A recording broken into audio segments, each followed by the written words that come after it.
கிறிஸ்துவுக்குள் பிரியமான சகோதர சகோதரிகளே, இந்த தவக்காலத்திலும் இறையாளுகையை நோக்கிய சிலுவை அனுபவத்திலே பயணிக்க வேண்டியதன் அவசியத்தை பற்றி தியானித்துக் கொண்டிருக்கும் நாம் இன்றைய நாளிலும் இறையாளுகையை நோக்கிய அழைப்பை பற்றி தியானிக்க இருக்கின்றோம். அதற்காக நாம் லூக்கா எழுதிய நற்செய்தி 9ஆம் அதிகாரம் 61-62 வசனங்களை திருப்பிக் கொள்வோம்.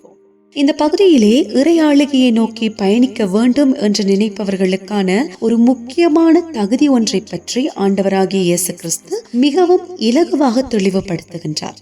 அதுதான் அர்ப்பணிப்பு.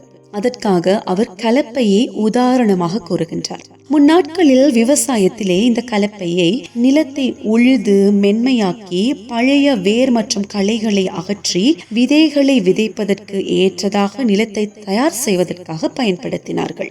எனவே அதை பிடித்திருக்கும் உழவன் அது போகிற திசையை விட்டு பின்னோக்கி பார்ப்பானாகில் முதலாவது அந்த பாதை கோணலாகிவிடும், இரண்டாவது அந்த கலப்பையானது மாட்டின் கால்களிலே ஏறிவிடும். இதனால் குளறுபடிகள் ஏற்பட்டு போக வேண்டிய பாதை தவறாகி நோக்கமும் பிழைத்துவிடும்.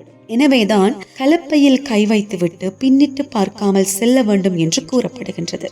அதாவது இறையாளுகையை நோக்கி நாம் பயணிக்கையில் ஏதாவது ஒரு காரணத்திற்காக நாம் பின்னோக்கி பார்க்கும் மனம் எம்மிடத்தில் இருந்தால் அது இறையரசுக்கு தகுதியானது அல்ல என்பதை இந்த உதாரணத்தின் மூலமாக இயேசு கிறிஸ்து தெளிவாக வெளிப்படுத்துகின்றார்.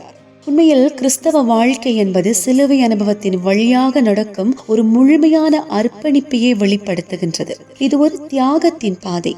எம்முடைய சுயத்தை மறுத்து கடவுளுடைய சித்தத்திற்கு உட்பட்டு நடக்கும் வாழ்க்கை முறை.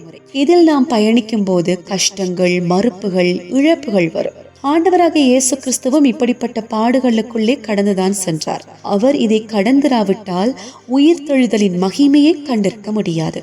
அதனால்தான் இந்த சிலுவை அனுபவத்தை தவிர்த்து இறையரசை அடைய முடியாது என்று சொல்லப்படுகிறது. சில நேரங்களில் எமக்கு வரும் சோதனைகள், பழைய வாழ்க்கையின் கசப்பான நினைவுகள், உலக ஆசைகள், குடும்ப பிரச்சனைகள், மனிதனுடைய பாராட்டுகள் போன்றவை எம்மை பின்னோக்கி பார்க்க செய்யும்.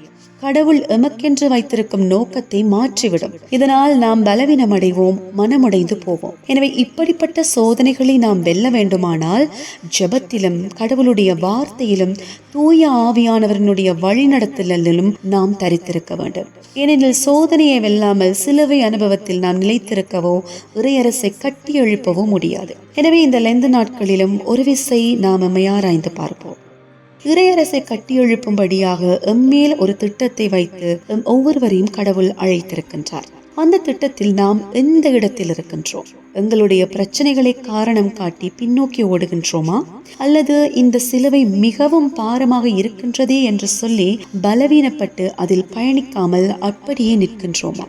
வரலாற்றிலே இந்த சிலுவையை எடுத்துக்கொண்டு பயணித்தவர்கள் தான் கடவுளுடைய ராஜ்யத்தை கட்டி எழுப்பியவர்களாக இருக்கின்றார்கள். அப்படிப்பட்டவர்களின் பட்டியலில் நாம் ஒவ்வொருவரும் இருக்க வேண்டும் என்பதே கடவுளுடைய பெரும் ஆசையாக இருக்கிறது. இந்த பாதை கொஞ்சம் கடினமானதுதான். இதில் இறுதி வரை நிலைத்திருக்க பல அர்ப்பணிப்புகளை நாம் செய்ய வேண்டி இருக்கும் தான். ஆனால் இறுதி வரை நிலைத்திருப்பவர்களே வெற்றி கிரீடத்தை சூடிக்கொள்ள முடியும். இதனை மனதில் இருத்துக்கொண்டு இறை அரசை நோக்கிய பயணத்தில் தொடர்ந்தும் நாம் பயணம் செய்வோமாக. கர்த்தர் தாமே உங்கள் யாவரையும் ஆசீர்வதித்து வழி நடத்துவாராக. ஆம்.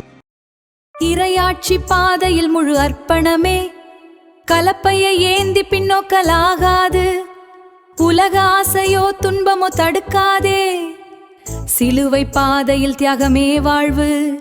ஜெபமும் தூய ஆவியின் துணை கொண்டே சோதனைகளை கடந்து நிலைத்திடுவோம். உறுதியாய் நிற்போர் மீட்பை சுதந்தரிப்பார்.